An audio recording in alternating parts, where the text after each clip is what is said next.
NASA's making the cut for future space explorers. France finds feline inspiration. Tweet ain't no longer slang. And running on hooch on today's Daily Orbit.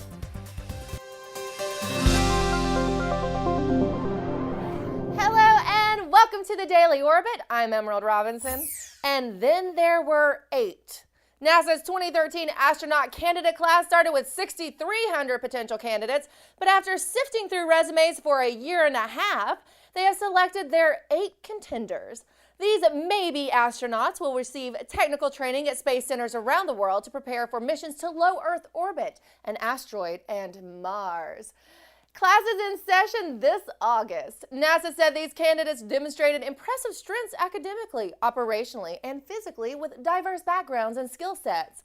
NASA should have just jumped on the bandwagon and made the selection process a reality show. Astronaut, you are safe. You're continuing on and are one step closer to Mars. Well, when these astronauts go to Mars, maybe they'll take this cat with them. Engineers in France had developed this feline-inspired robot that they say could be included in search and rescue missions, or yes, for space exploration on mountainous terrain. The cheetah cub is the fastest of its kind, able to run 7 times its body length in 1 second. The leg design is based on detailed observation and construction of an actual feline leg with the same proportions and springs for tendons and small motors for muscles. They said the RoboCat is light, compact, and made from cheap materials. Wow. Doesn't science just make you purr? And from an artificial cat leg to an artificial bone, is there anything science can't do? Well, except for teleporting, and I'm still holding out for that one.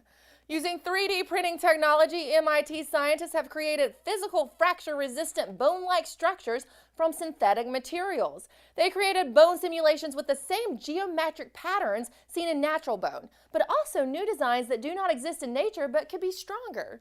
Authors of the study said that one day whole buildings could be printed with optimized materials.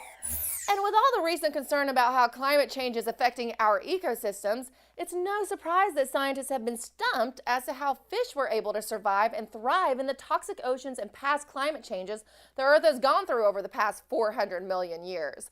They say the key to their survival lies in the hemoglobin in their blood, which is responsible for unloading large amounts of oxygen into their tissues when there was a lack of oxygen in the water. The molecule hemoglobin was eventually passed on to us humans, and we use the same system today. Although fish seem to be more efficient than us, since scientists say we branched off from fish in the evolutionary chain about 350 million years ago, when the hemoglobin system was in its early stages. Scientists say we can study fish for better insight into conditions influenced by oxygen levels in the body. Tweet, noun, a posting made on the social website Twitter. As a verb, make a posting on the social media website Twitter. Tweet is officially part of the Oxford English Dictionary. The new admission also included the words follow and follower. I tweet to my followers who follow me and they love my tweets. Put in the hooch and let's scoot. How many times have you heard someone say that stuff could run a car? Well, it can. And a Scottish energy startup is looking to do just that. The company Celtic Renewables is taking the draff, the residue of grains of barley and pot ale, and turning it into biobutanol. In a distillery, only 10% of what flows out will be whiskey. The other 90% is draff. And whiskey makers should be on board as draft disposal hits their bottom line. They're working on the process to make it more cost competitive. Well, that kind of puts the go in whiskey a go-go. And that's all for the Daily Orbit. See you tomorrow.